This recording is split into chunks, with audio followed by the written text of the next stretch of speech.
Bonjour à tous, bienvenue sur la chaîne de BNB Horizon.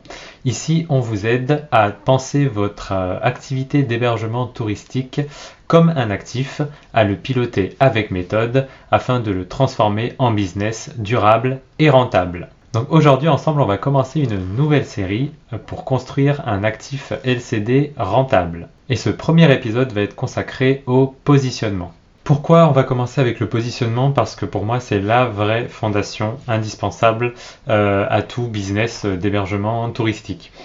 Si votre logement dépend de baisse de prix pour se remplir, il n'est pas forcément mal optimisé, mais il est sûrement mal positionné. Et tant que le positionnement n'est pas bien structuré, aucune stratégie tarifaire ne pourra compenser, ni aucune optimisation ne pourra faire en sorte que votre activité soit rentable sur la durée. Beaucoup de propriétaires pensent que leur problème c'est soit la visibilité, soit le prix, soit la concurrence, alors que souvent le vrai problème, la vraie problématique, ça va être la cible floue, donc on ne sait pas vraiment qui on vise, est-ce que c'est les familles, est-ce que c'est les couples, est-ce que c'est les groupes d'amis, est-ce que c'est les professionnels. La promesse est floue, très bien on cible les familles, mais qu'est-ce qu'on leur propose comme offre d'hébergement adaptée aux familles?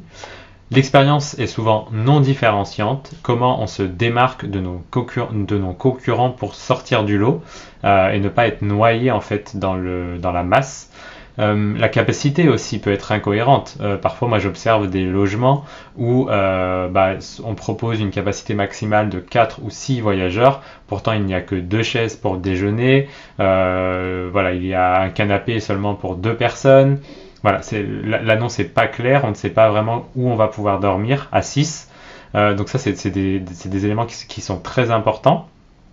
Et aussi la notion d'univers interchangeable. Le problème, c'est que quand votre logement est interchangeable, en fait, il entre dans la guerre des prix. Et ce qu'il faut bien comprendre, c'est que le positionnement, c'est pas une simple déco, une photo, un titre d'annonce. C'est bien plus complet, ça va beaucoup plus loin que ça. Le positionnement, ça doit répondre à ces questions. À qui on s'adresse? Quelle promesse unique on fait? Pourquoi un voyageur me choisirait moi plutôt qu'un autre? Et sur quel segment je choisis de dominer le marché? Alors pour vous donner un exemple très concret, aujourd'hui j'ai choisi de vous parler de mon propre projet qui est en cours avec des associés. Pour résumer, j'en parlerai un peu plus longuement dans des prochaines vidéos, mais pour vous résumer la situation, on est en train de finir de réhabiliter une maison dans le secteur de Disneyland.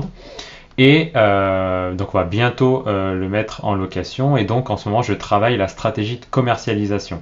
Pourquoi? Parce qu'en fait c'est elle qui va faire que le projet va être très rentable ou pas rentable. Et clairement, on n'a pas trop le droit à l'erreur parce que vu les charges que ça implique, il faut vraiment que le projet soit une réussite. Donc je travaille de manière très fine la stratégie de commercialisation et donc en ce moment, je commence par le positionnement et l'offre d'hébergement. Pourquoi c'est important? Parce que sur le secteur de Disney, il y a énormément de concurrence et donc l'objectif, ça va être de sortir du lot, se démarquer, proposer une expérience différenciante et m'adresser à une cible aussi un peu différente de ce qui se fait habituellement, tout simplement pour capter la demande, donc pour pouvoir remplir l'hébergement, mais aussi pour pouvoir louer plus cher. Parce que quand on tire son épingle du jeu, on n'est pas attiré par la guerre des prix, puisqu'on a très peu en fait de comparaison autour, et donc ça permet de pouvoir augmenter son prix par rapport à des concurrents plus ou moins directs. Donc concrètement, moi, ce que je travaille sur ce projet, c'est de voir comment on arrive à se différencier, quels sont nos points forts et qui on va viser en priorité. Et de ce que j'ai pu observer du marché, ce qui va ressortir, c'est que notre positionnement à nous, c'est qu'on ne va pas se positionner sur la maison familiale, grande capacité. Pourquoi? Parce qu'il existe déjà des biens, alors très peu, mais il en existe. Et moi, l'objectif avec ce projet, c'est de proposer vraiment quelque chose de très différenciant. Et j'ai remarqué, après plusieurs enquêtes menées, des études de marché assez poussées sur le secteur, que en fait, il n'y a quasiment pas d'offres pour les cibles un peu tribu Disney, c'est-à-dire par exemple 2 familles qui vont venir ensemble, des familles intergénérationnelles, des grands groupes d'amis aussi, ça peut arriver. Et donc moi j'avais vraiment envie de m'adresser en priorité à ces cibles-là. Mais ce que j'ai envie de leur proposer, ce qu'on est en capacité de leur proposer, c'est pas seulement une maison familiale grande capacité, mais c'est une maison modulable dans laquelle en fait chaque famille va pouvoir avoir son espace à soi, tout en pouvant communiquer et partager des moments avec l'autre famille ou les autres familles. Très concrètement, on a la chance dans cette dans cet hébergement, je dis cuisine parce que je pense à ce point fort, dans cet hébergement, on a la chance d'avoir deux cuisines dans la maison, 4 WC dont 2 séparés, 3 salles de bain, 5 chambres dont une pour enfants. Et donc ce qui va être intéressant, et en plus on peut fermer en fait la maison de sorte à avoir 2 logements. Et donc en fait ce qui va être intéressant sur le positionnement, c'est de cibler les familles qui souhaitent venir par exemple à 2 familles. Donc on va dire par exemple 2 parents et 2-3 enfants chacun. Et l'idée c'est de leur dire voilà, on vous propose un hébergement dans lequel vous allez avoir un grand salon, une grande salle à manger, dans laquelle vous tous vous retrouvez, une terrasse d'été, etc. Mais à la fois, vous pouvez aussi avoir chaque famille votre propre étage, même fermer votre étage pour avoir cette tranquillité et cette intimité qui est souvent recherchée mais qu'on trouve très rarement dans les logements qui sont proposés.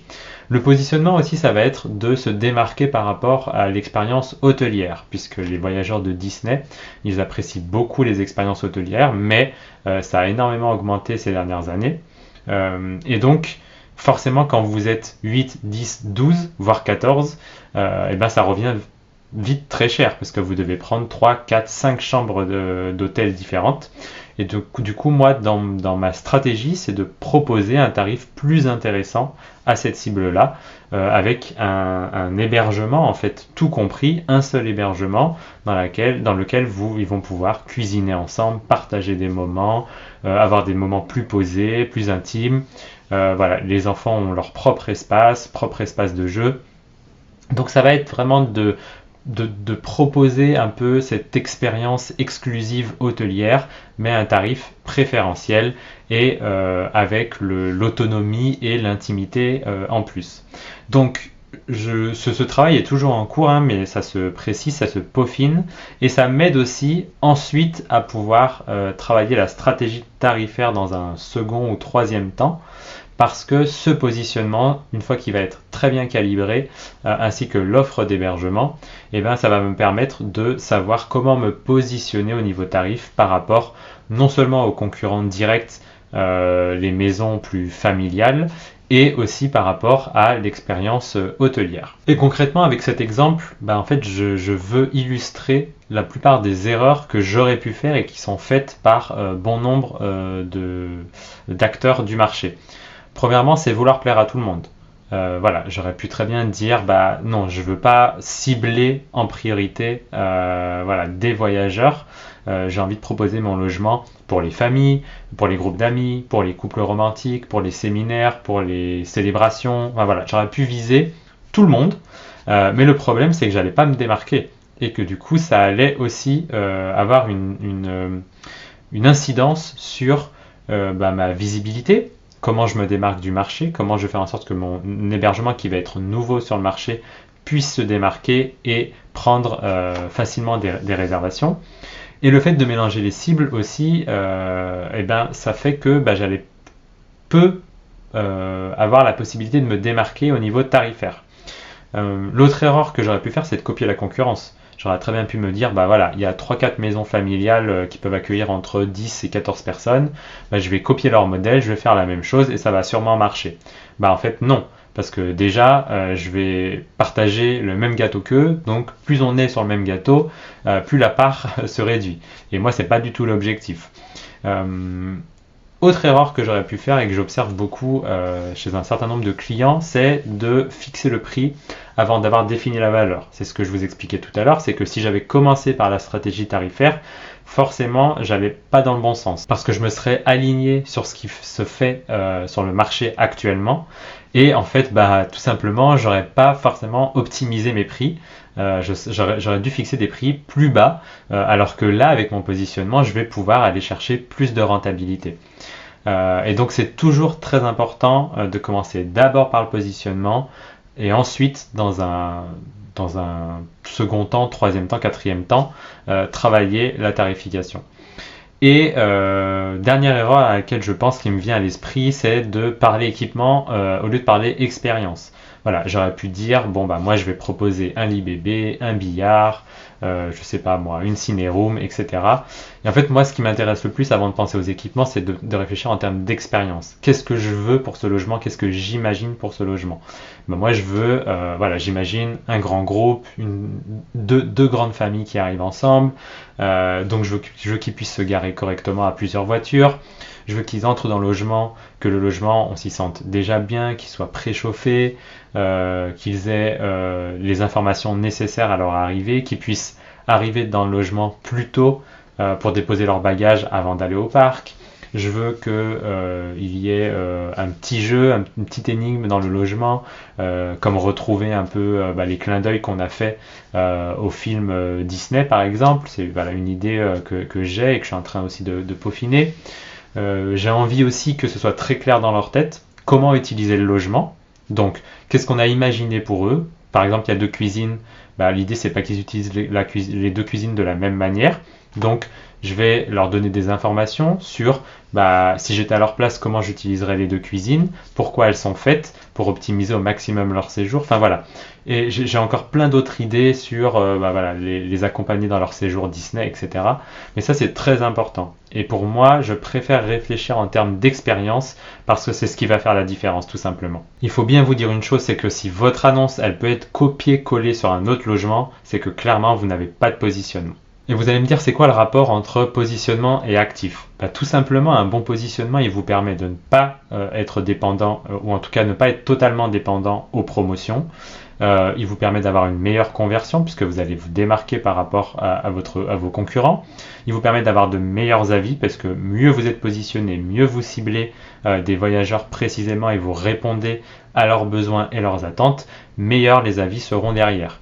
Ça vous permet d'avoir plus de marge, comme je l'ai expliqué, ça permet sortir du lot, ça permet de louer plus cher tout simplement, et ça vous permet aussi d'avoir plus de stabilité, d'où la notion d'actif, parce que si vous êtes très bien positionné dès le départ, ça promet une activité qui va être rentable sur la durée. Et donc il faut bien comprendre qu'un actif stratégique, il est différencié, alors qu'un actif interchangeable, comme je vous l'ai dit tout à l'heure, il est bien plus fragile. Donc ce qu'il faut retenir de cette vidéo, c'est que vraiment votre priorité quand vous lancez un logement ou si vous retravaillez votre activité qui est déjà lancée, c'est vraiment de travailler votre positionnement. Dans les prochains épisodes, on va aller plus loin encore dans l'analyse stratégique pour construire un actif durable et rentable. Donc on va parler de structure économique, d'offres d'hébergement, de stratégie tarifaire bien évidemment aussi. Donc si vous avez aimé ce format, abonnez-vous, restez connectés. Les prochaines vidéos arrivent très vite. Allez, je vous souhaite une excellente fin de journée et je vous dis à très vite pour une prochaine vidéo.